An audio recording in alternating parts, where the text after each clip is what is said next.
Hello, welcome to the Make It Happen podcast. I'm Vince Croci, taking over for Mike Vanderpool. Today, we've got a special guest, Justin Beaudry. He is the Director of Technology for Empowered AI and the Director of Engineering for Actual Reality Technologies, and also an accomplished rafter rider. So we're very happy to have Justin here today to talk a little bit about his world of technology and his connection here in Toledo, but coming from some work he's done in Silicon Valley. Justin, let's start off with this. What gave you the impetus? What was the defining moment that got you interested in technology and to get you where you are today? What started it all? Thank you for that lovely introduction. First of all, Vince. I grew up on the East Side, and there was a computer repair shop behind my house that threw away an old computer. It had 10 megabytes of RAM, and it was a Windows 3.1 computer, if that puts any timeline on that. This is in the 90s. I found the machine, put it together with my dad, and ever since then, I've really kind of fell in love with computers and how they work. And then, about the age of 12, I got into web development, put up my first website, and then really kind of learned basic, the programming language. And then from there, just kind of paused and moved on to some other things. But that's really how it all started. Okay. Well, Justin, you mentioned something there. You're from the East Side. And if somebody is listening here isn't from the Toledo area, that's a little tougher part of town in some respects. Sure. Hardworking people, smart people. It's just a little different background. You mentioned your dad helped you with those computers. Did he have a background at all, or did he kind of learn along the way with you? No, I mean, he did not. My dad was a FedEx driver, hardworking man.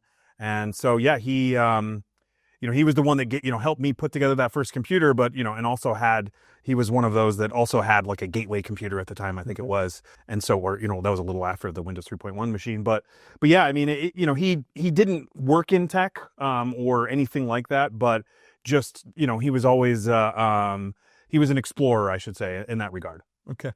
So it sounds like you did a lot of stuff on your own, self-learning, tear things apart, put them together, watch a video, get online, whatever it may take.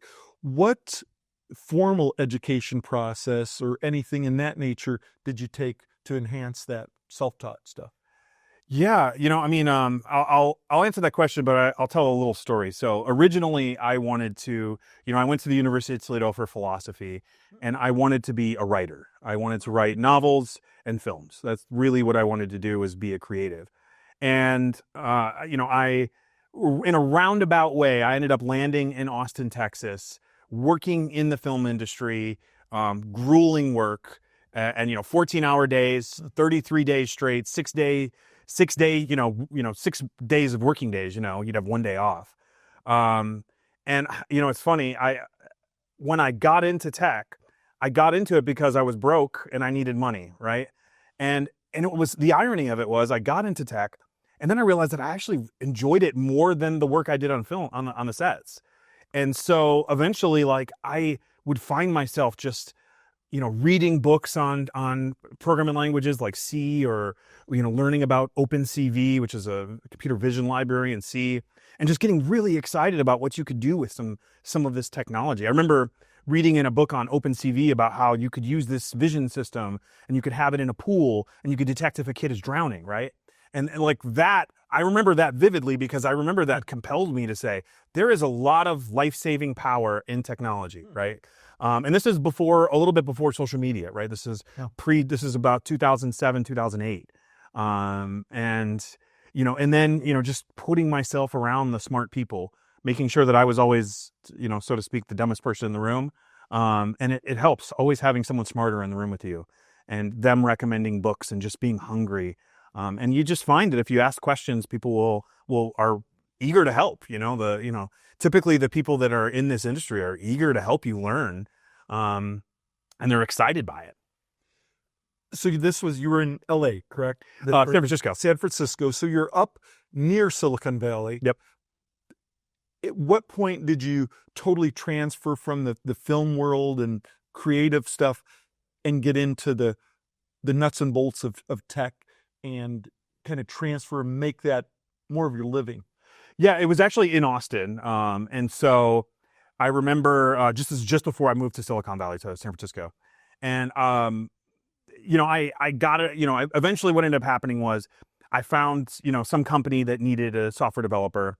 I applied, had a conversation with the CEO of the company, did some work with them. They were an agency, like a marketing agency.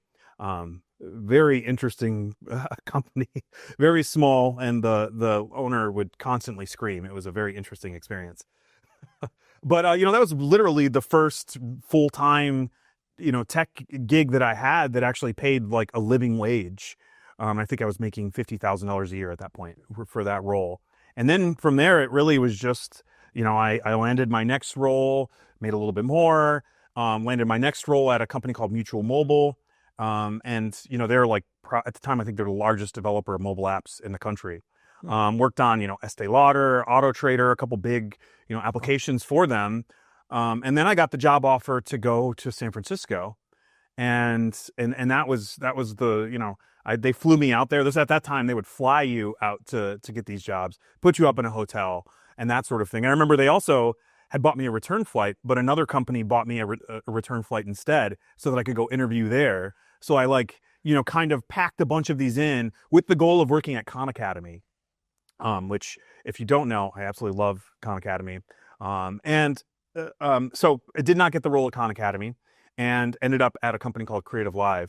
And that was really, from at that point, I can pinpoint as being the pinnacle of the growth of my career, right? Like that, I spent about 6 years at the company and I worked with some of the most brilliant people I've ever worked with.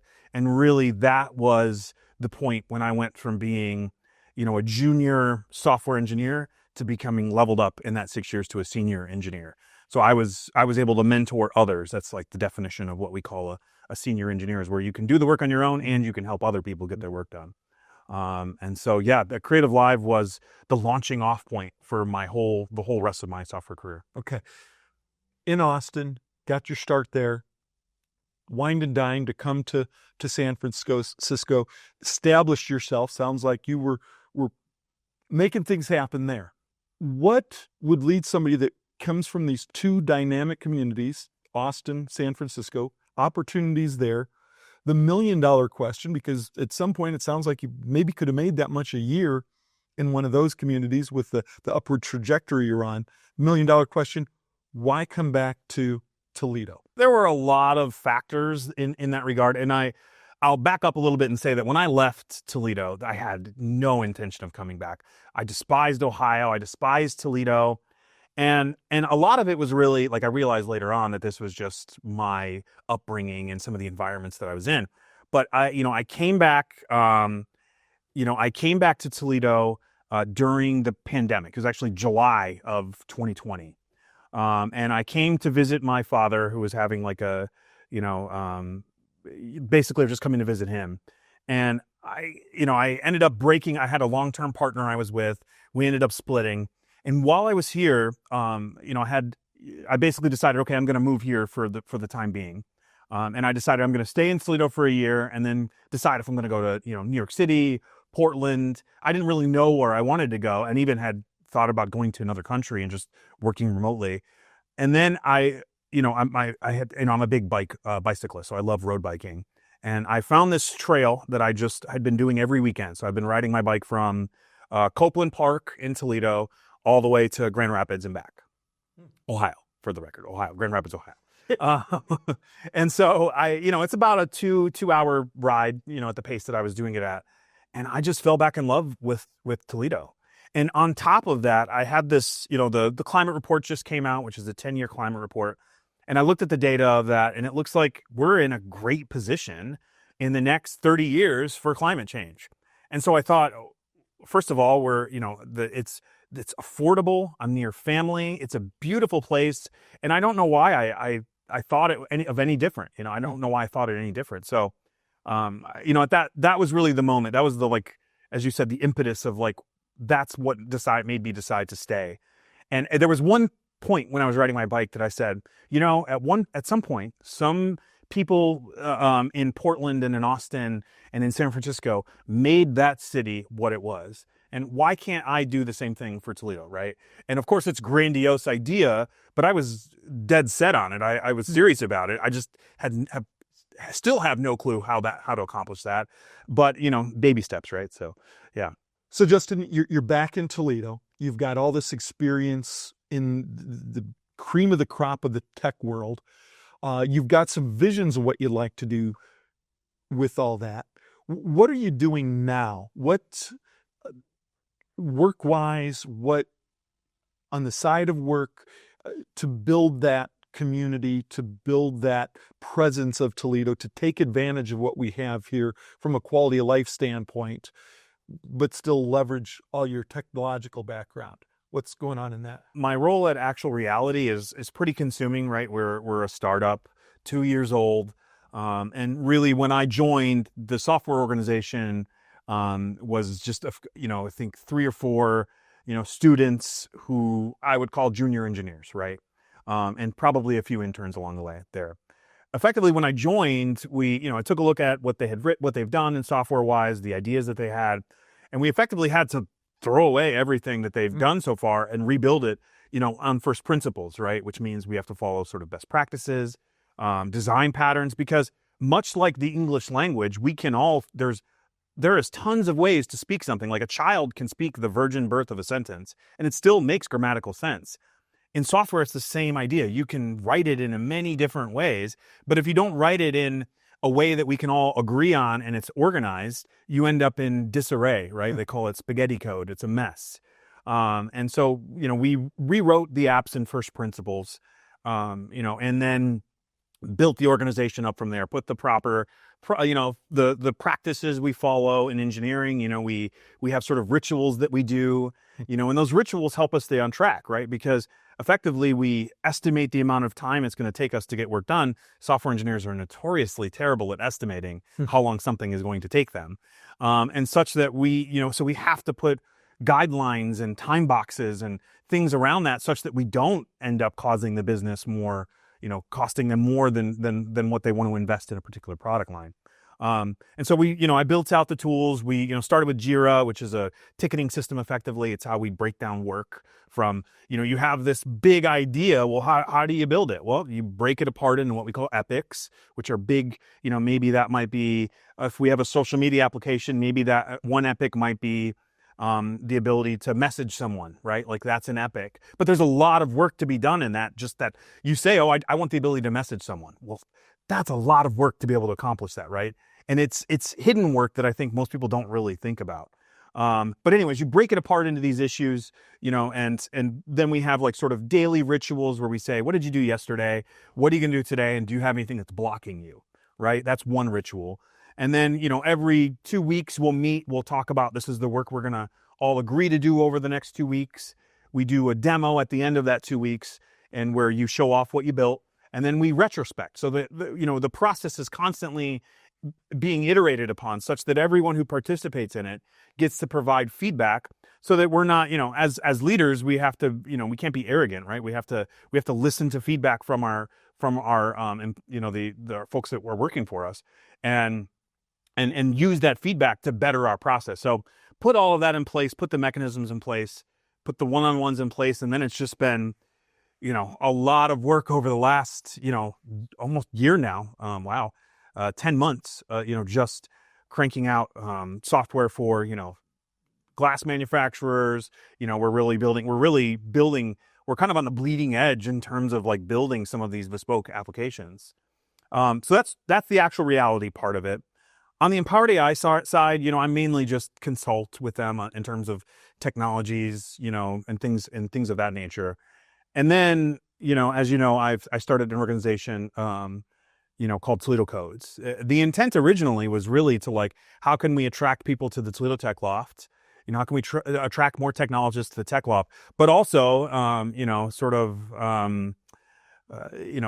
of selfishly, I wanted some of that ecosystem that I had in Austin and San Francisco, where you had these really intelligent technologists come in and talk about something that something neat that they're working on, right? And I wanted that. And so started that up this year, and that's a large part of what I'm doing now is the day job, at Actual Reality, running the Toledo Codes events. We do those once a month, every month, on third Thursdays here at the Tech Loft. And then, now I'm started the AI Collective. We're, the Toledo chapter. We're going to start doing AI for all, sort of conversations around that, events tied around that. And that's really where I see things going for me in the next year, is doing more events, trying to get more attention around the tech community here. And then also, with Toledo Codes and AI Collective, we have this realization that there's a chicken and the egg problem. We want to build a tech ecosystem, and we want to have tech meetups, but we need a tech ecosystem to have tech meetups. So we can host these things regularly and kind of keep a regular sort of pillar, that the community can turn to. But then how do we keep, sort of what they've been calling the brain drain from happening? And that's where the Toledo Codes Fellowship comes in. And that all started, if it's okay if I continue rambling, that all started because Mike Vanderpool came up with this idea of, he was at the Mud Hens game, and he saw this full trash can there, right, the opening day, and he realized that we could use, technology to sort of report these things and create a reporting system around this. So we met and talked about it, and eventually what we realized is that we could have students build this, right? And students could build this, and then we could sort of bridge the gap between their college education and professional software development, because the reality is, for computer science students, they don't learn how to write professional software in a computer science education. It's kind of a shocker to me. I, having not studied computer science myself, they don't learn design patterns and some of these things that we do in the professional setting. So the idea is we put together this program where we're going to do this first project for the city of Toledo, TARDA, Connect Toledo, Keep Toledo, Lucas County Beautiful. We're going to do this project where we're going to people can scan QR codes at trash cans, bus stops, creates a reporting system. We can do all kinds of data science on the back end of that to really map out like what events cause the most trash, which trash cans have the most trash, which bus stops have the most graffiti, these sorts of things. And downtown Toledo does do a good job of that, to give them credit. I think this project will still be an addition to that, right? And so, this is the thing that I'm really genuinely excited about, because this is truly sort of workforce development, connecting our students, giving them a reason to stay, giving them, developing their skills, building in public, and then, eventually, helping them get hired into a local tech company. That's the dream, right? Building this pipeline from the universities. Right now we started at University of Toledo. We want to expand to BGSU, Lourdes, Owens, Defiance, etc., Tiffin, on and on and on, all around the region. I'd love to have a student organization for Toledo Codes that's building it, bringing us this pipeline of students who can build projects for local nonprofits or even for profits. Eventually we could have them, have them pay us, these students, to do that. And that's the thing I'm most excited about, because I think that's the thing that's going to move the needle. That's the thing that's going to make the students excited to be a part of an organization, excited to stay in Toledo. And the more of that we do, the more students we have doing that, the more tech folks we have in Toledo, which means they're importing money, right? Like, these tech folks are making typically on average 6-figure salaries. So now they're spending their money at local businesses in Toledo, and that just continuously grows our economy. And that's my vision. That's really that bike ride moment. This is like the culmination of all that thought, is this fellowship program, Toledo Codes, AI Collective, and my work at Actual Reality. Well, early in the conversation, you talked about that. Why am I coming back? What do I want to do here? And though that's just one example that you're working on now, I can see that really snowballing and building up, because it's not just the tech community that you may be keeping the brain drain from going around. There's people that want to work for nonprofits. They want to make the world better and be in those arenas, like Keep Toledo, Lucas County Beautiful. It's something that most Toledoans don't even know maybe exists, but they do some great work, what's going on. And now if they can partner with the technology, they can do better. And now you've created a place here in Toledo that, hey, we're being innovative. We're doing something with nonprofits, with government, with technology, with the educational system, and it raises all the boats. It's not just the technology, it's interrelated. So that, as a lifelong Toledoan, that's what's exciting to me, to see what you could do and all that innovation and collaboration. Yeah. So any other projects in that arena that you foresee, or what would be your next up? You've got this one going, it's looking good, coming all together. What else could you see on the next? Yeah, I mean, I could see that program growing, right? I could see it growing even just outside of our region. But another big, BHAG, big, hairy, audacious goal that I have is to have a regional tech conference, right? I would love to have a Pi Ohio hosted here. I would love to have, like, there was a convention O'Reilly used to put on called OSCON, which is the open source software convention. And I would love to have something like that here, right? Like that sort of open source and the nature of it is really attractive to me, just because of the idea of sort of opening, like giving this away, right?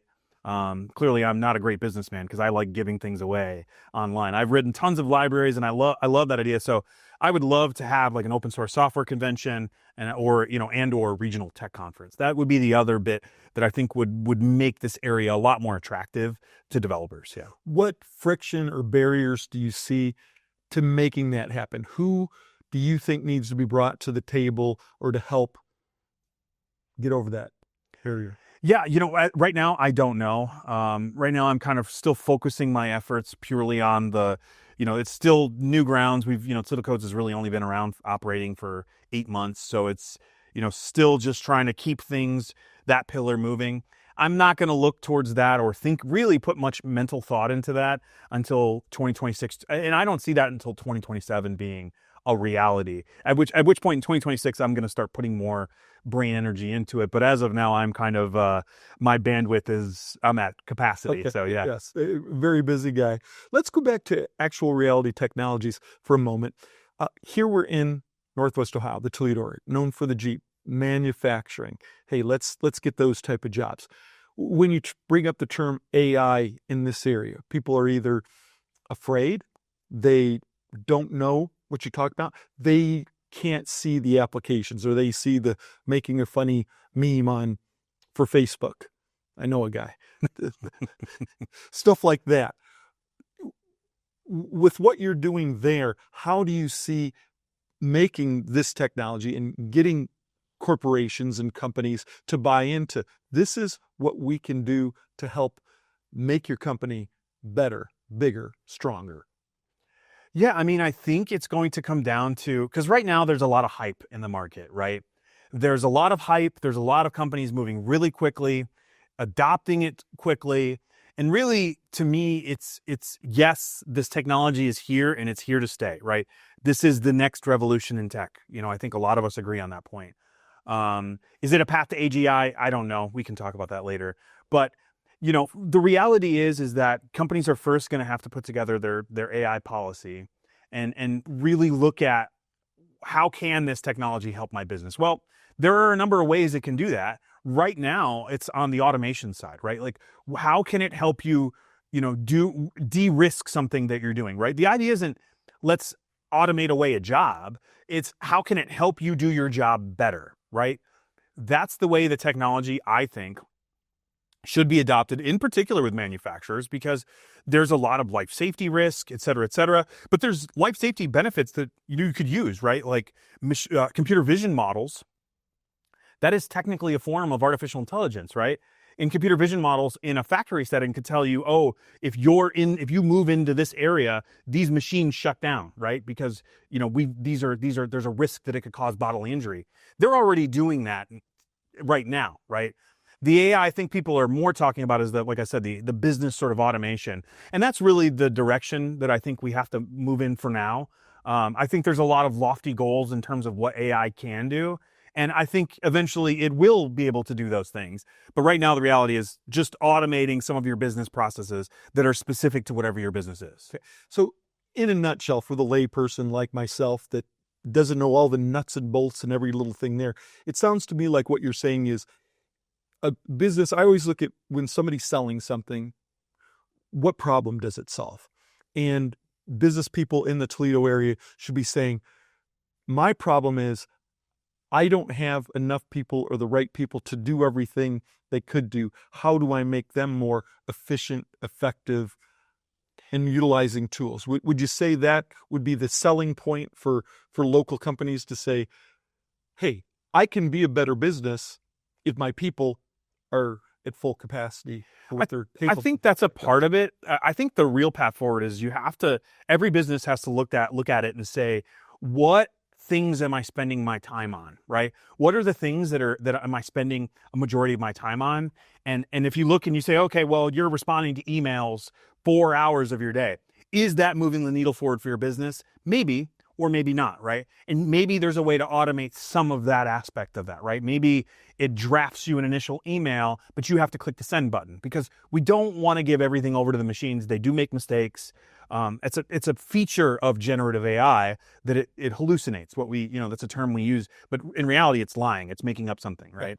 But that's a feature of it because of the nature of it being generative. It sort of by nature of that creativity, it does make some things up. So, but it can be very useful if you have it dialed in correctly, if you give it the key here is the right context. But it really starts from a business person saying, your company looking at individual processes and saying, what is taking the most amount of time? That's the crux of it to me.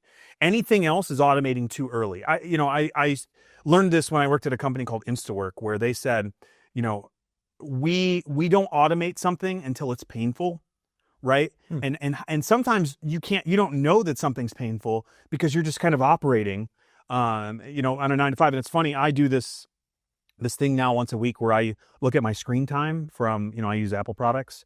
I look at my screen time and look at, okay, what am I spending my time on throughout the week?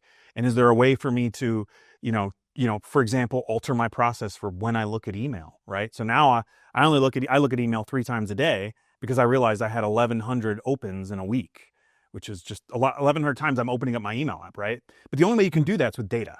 And so that's where it starts for every business. If you're not collecting that data, you can't adopt AI in a meaningful way. Okay, so either a company has a pain point, hey, we need to work on this, or no, let's look at what you're doing, and does that look like or sound like a pain point to you? Oh, my people are doing this much, or we're spending that much in that thing, and then sitting down at the table, can we offer? Yeah, exactly. To look at there. You had mentioned early on, you went to college for philosophy, and nothing we've talked about here goes down that route, or writing, or that vision you had for yourself. Do you see that coming together at some point, or do you feel that some of what you're doing does tap into that, what you had inside of you as a young? Funny enough, I think philosophy is a great foundation for anybody, no matter what you're doing, right? Because you learn logical fallacies, right? I learned, for example, if someone says, well, I have a PhD, well, that's appeal to authority, right? That's not an argument to make your argument now valid. Whether you have a PhD or not does not make your argument valid. So I have found that it has been a useful tool in my toolbox for everything I've done in my life, writing, and in particular in software, because I love to sort of wax philosophical and take that 30,000 foot perspective of the processes in and how I operate my life, etc. And philosophy can be used to scrutinize that at every level. You can really use that. It's a tool. And I think that every young person should at least have some understanding of, in particular, critical thinking, which is a part of philosophy, you could argue. But even mathematics, is a form, of philosophy in some ways. So, it's a way to ground. It's grounded me in ways that I don't think I could have predicted. Okay, that's really neat to hear how you've had an interest in something, went with it, and you are leveraging it for your success now, and looking and even suggesting to younger people, hey, expand that area of learning. This may be what you want to go into, but this over here, which doesn't seem like it connects, really, really could. Justin, let's fast forward 40 years from now. You talked about where you came from, what you're doing right now, what you can see in the short term. Like I said, here's the project I'm working on now, and in 2027, I see this. Let's fast forward, and you're looking back on life. What legacy would you have liked to have left by what you've accomplished over decades? Yeah. For me, it's, one of my dreams has been to really take someone from the background that I had, the low socioeconomic background, the, sort of broken family, broken home situation, and tell them, there is hope. And I would have loved to I would love to leave a legacy that says there is hope, and I have led, X number of people through this journey, whether it's tech or not. Really for me, it was, I would teach them tech because it provided that value to my life, and I would love to share that value with others, and to see that it is democratizing, right? It is, I hesitate to use the word like it's a meritocracy, because we all know there's a lot of other factors that make it not less of a meritocracy, but in some ways it is, right? Like, the guy who went to school for philosophy has interviewed people from Yale, and I've said, no, I'm not going to hire you because they didn't have the skills. And it's just about learning the skills. So I would love to leave that legacy behind of empowering the low socioeconomic, the broken home folks, upbringings like myself. And moreover, I'd love to see, Toledo be a hub of technology, right? It's a beautiful spot. We're a coastal city. There's zero reason why Toledo has been in the decline that it's been in for the decades, right? I foresee a future where Toledo's growing. We're connected in technology, right? We're in this place that we're kind of in a climate protected zone in some ways, right? I foresee us having more data centers. I foresee us having more software developers. And whether we become the AI capital of the Midwest or not, I think that there will be, I foresee a vision of a future where there will be tons of startups here related to AI, related to, medical and, and manufacturing and even just applications. And that's the legacy that I would want to leave behind is that of empowering young folks and building and having, I don't want my name on a building or anything like that. All I really want is just to have played a part in making Toledo a better place. And I think at the end of the day, if I'm on my deathbed and I will breathe easier knowing that I have left a legacy that others can participate in, and that I helped build Toledo and made it a better place. Well, Justin, it sounds like you're on that path. You're already doing some of those things. Your story alone is very inspiring. I hope some younger people will get to hear that either through this podcast or you'll be out there getting that out, because I think that would empower, is the word you've used quite a few times, to like, yes, I can do it because somebody else did it. You're creating opportunities for that to happen. So that's the road, the big picture, the legacy, and everything you talk about. You mentioned earlier how, hey, they flew you from Austin to San Francisco, paid for the ticket, brought you there. Hey, here's our company, here's what we're doing. But I'm sure they showed you a little bit more about San Francisco and why you want to move here.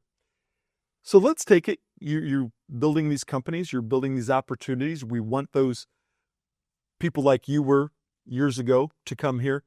Somebody comes into Toledo. Where are you taking them? What are you showing them to entice them that here is what this town is all about? Yeah, I mean, good question. Depending on summer, winter, I'm obviously either going to take them to a Mud Hens game or a Walleye game. There's a ton of good energy at those events. Those like small like sports events are just a lot of fun. I'd take them to, I'm a big foodie, body by food here. And so, 100% going to take them to Katsu Ramen. I'm going to take them to Souk. I'm going to, maybe do a little history tour, easily going to the Toledo Museum of Art. Like, no brainer. That place is gorgeous. I'd take them to the zoo. I'd take them to, oak openings. I think those are probably the places I'd start with off the top of my head. Okay. So you mentioned a couple of restaurants. Any breakfast spots or lunch spots that you list? I think Focaccia's downtown. It's absolutely delicious breakfast spot and lunch spot. You know, I've yet to try like Green Lantern or some of those other like local, like legendary lunch spots.